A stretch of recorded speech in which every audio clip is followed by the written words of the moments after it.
Alors voici la cinquième et dernière vidéo sur le chapitre 6.1, le milieu intérieur et sa régulation.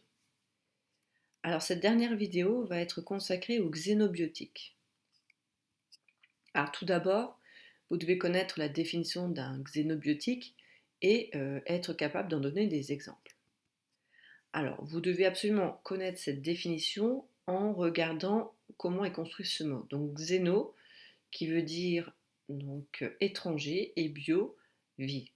Donc en fait, la définition que l'on peut en déduire, ce sont des molécules présentes dans l'organisme, mais non fabriquées par celui-ci, donc venant de l'extérieur, qui peuvent présenter une toxicité, même à très faible concentration. Alors, des exemples de xénobiotiques, vous avez tout d'abord des grandes catégories à connaître. Tout d'abord, vous avez les médicaments qui ont un effet toxique, c'est-à-dire qu'ils ont des effets secondaires indésirables lorsqu'ils sont consommés à des doses supérieures aux doses prescrites. L'exemple du médicament dont on parle est justement beaucoup. Maintenant, des messages de prévention sont indiqués sur les boîtes et également lors des publicités passant à la télévision. Nous avons le paracétamol, mais également donc l'aspirine. Donc le paracétamol, lorsqu'il est pris à forte dose, a un effet toxique sur le foie. Dans la deuxième catégorie, nous avons les polluants atmosphériques. Ensuite, les pesticides. Et dans les aliments, nous avons évidemment les colorants et les emballages également qui peuvent libérer des molécules, des xénobiotiques dans les aliments emballés. Alors, on va s'intéresser maintenant aux conséquences de l'action des xénobiotiques dans l'organisme. Alors, les xénobiotiques ont des effets différents sur l'organisme. Et selon leur action toxique, on va les qualifier donc de différentes façons. Tout d'abord, ils vont être cancérigènes, c'est-à-dire être capables d'entraîner l'apparition de cancer. On parle également de perturbateurs endocriniens, c'est-à-dire qui agissent sur la sécrétion des hormones du corps. Et lorsqu'ils interviennent et provoquent des problèmes de fertilité, on dit qu'ils sont reprotoxiques, c'est-à-dire qu'ils agissent, ils ont un effet toxique sur la reproduction. Et enfin, on a l'effet qui entraîne la malformation, des malformations chez le fœtus. On dit que ces xénobiotiques ont un effet tératogène. Alors justement, certaines des molécules vont avoir une toxicité spécifique vis-à-vis d'un organe qu'on appelle l'organe cible. Donc j'ai parlé tout à l'heure du paracétamol, lui a un effet ciblé sur le foie. D'autres vont avoir un effet ciblé toxique sur le système nerveux, mais également les os, etc. Alors, les xénobiotiques vont pouvoir agir sur les cellules des organes cibles de différentes façons. Soit directement, et on parle de toxicité directe, soit de manière indirecte, après avoir été transformés par l'organisme, on parle de toxicité indirecte. Donc les xénobiotiques attaquent les protéines, les lipides ou les acides nucléiques, donc ADN et ARN, de nos cellules. Et justement, selon l'organe cible qui va être touché, les conséquences vont être différentes. Alors dans le cours, vous avez le document 14 qui montre bien l'organigramme indiquant les conséquences de l'action des xénobiotiques dans l'organisme. Donc en haut de cet organigramme, vous avez donc l'ensemble des xénobiotiques et on a dit qu'ils avaient une toxicité différente selon s'ils vont agir directement ou après transformation. Donc sans transformation, on parle de toxicité directe.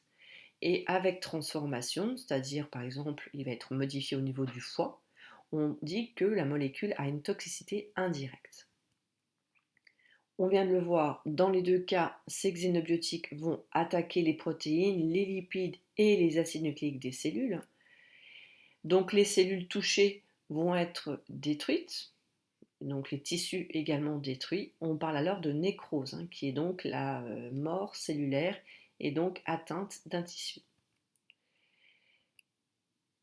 Ensuite, on va s'intéresser aux différents systèmes. Lorsque cette toxicité atteint le système immunitaire, cela provoque donc des réactions allergiques. Lorsqu'on touche des organes cibles bien particuliers comme le foie, on peut avoir des hépatites. Quand on touche le rein, on a des néphrites etc.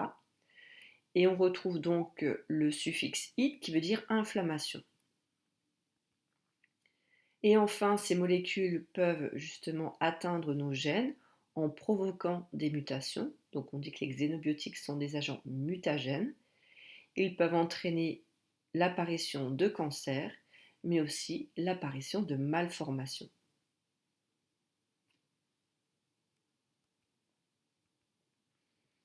Alors, les xénobiotiques sont à l'origine de deux formes d'intoxication. Tout d'abord, on parle d'intoxication aiguë lorsqu'on est exposé à ces molécules sur une courte durée, avec une absorption massive, c'est-à-dire très importante en une durée très courte. C'est-à-dire que là, on va le mesurer sur une période de 24 heures. Donc on est exposé très peu de temps, mais avec une dose très importante, d'où le terme aigu. C'est le cas notamment d'une consommation excessive d'alcool. Donc là, les personnes tombent dans un coma éthylique. Deuxième forme d'intoxication, c'est l'intoxication chronique. Donc là, attention, on va plutôt être exposé sur une période qui va être plus longue. Donc ça peut être des semaines, des mois, voire des années. Et on va être exposé à des petites doses. Mais comme ce sont des petites doses qui vont être répétées très longtemps, on a également une intoxication. Mais comme justement on est sur une période beaucoup plus longue, on parle d'intoxication chronique. C'est le cas de l'intoxication par la consommation d'eau contaminée par des métaux, notamment des métaux lourds comme l'arsenic. On peut également consommer du manganèse, de l'iode, qui évidemment, avec des consommations répétées, peut avoir des conséquences au niveau de l'organisme. On peut également parler de l'exposition chronique, c'est-à-dire sur une longue période, des substances irritantes contenues dans les cigarettes. Alors, dans la dernière partie, on a donc un paragraphe qui présente le devenir des xénobiotiques une fois qu'il est introduit dans l'organisme. Donc en fait, on a 4 phases du devenir des xénobiotiques. Donc sur ce schéma qui est déjà complet, on a les 4 phases ici. On a l'absorption, distribution, métabolisme, élimination. Et ensuite, on a la partie stockage, donc puisqu'il y a des organes qui vont être vraiment, qui vont stocker des xénobiotiques. Alors, on va commencer par la phase 1, qui est donc l'absorption. En fait, le xénobiotique va pénétrer dans l'organisme par différentes voies. On voit ici par les poumons, par l'appareil digestif et également par la peau, donc voie cutanée et voie digestive.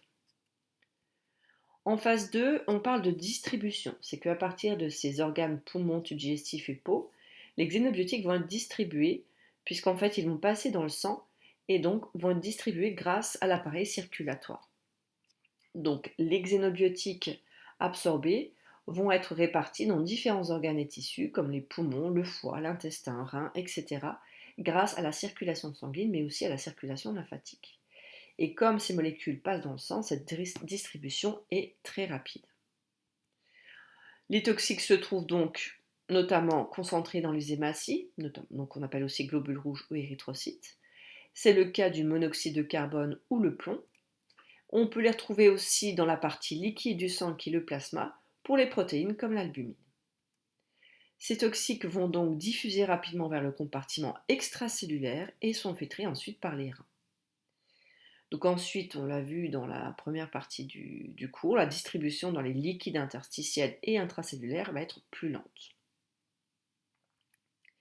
Troisième étape, troisième phase de devenir des xénobiotiques, c'est le métabolisme. Alors le métabolisme en fait se fait par le foie. On peut remplacer cette phase de métabolisme par biotransformation du xénobiotique. En fait, cette biotransformation, ça correspond donc à l'ensemble des réactions qui vont modifier la structure chimique du xénobiotique. Et je le répète, ces réactions se font évidemment dans le foie, donc qui est vraiment le principal centre antipoison de l'organisme, un agent vraiment qui va détoxifier l'organisme. Donc les transformations, on va donc les transformer en composés moins toxiques. Donc je vous l'ai dit, le foie a un rôle de détoxication.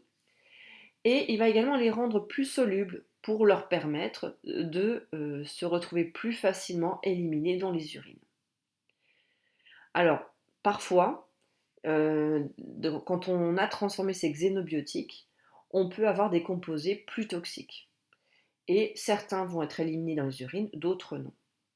Donc justement, vous avez au niveau du schéma le stockage. Il y a certaines molécules qui ne sont pas du tout éliminées, vont être stockées au niveau du tissu graisseux, à tissu adipeux, au niveau des os, mais également au niveau de la thyroïde. Dernière phase du devenir des xénobiotiques une fois dans l'organisme, c'est la phase d'élimination ou d'excrétion. Donc là, ça concerne tous les organes d'excrétion. On le voit sur le schéma, c'est donc le foie par l'intermédiaire de la bile, le rein par l'intermédiaire de l'urine et les poumons, puisqu'on va les expirer dans l'air. Donc cette phase correspond au rejet du xénobiotique à l'extérieur de l'organisme. Elle peut se faire par, donc on va reprendre les principaux organes, les reins, et donc ils se retrouvent dans l'urine excrétée. Ensuite le foie qui va lui synthétiser la bile et il va justement, cette bile va permettre d'éliminer certains xénobiotiques. Et enfin les poumons, on va pouvoir éliminer certains xénobiotiques dans l'air expiré. Voilà, donc ces 4 phases sont très importantes. Et donc il faut bien comprendre que l'élimination peut être directe ou indirecte. Ça veut dire que soit le xénobiotique a été modifié ou non. Voilà, donc nous avons terminé donc le cours sur le chapitre 6.1. Donc il y a bien 5 vidéos qui présentent les 5 parties de ce cours. Donc n'hésitez pas à poser vos questions en commentaire et puis sinon vous les posez en classe donc lorsqu'on se verra en cours.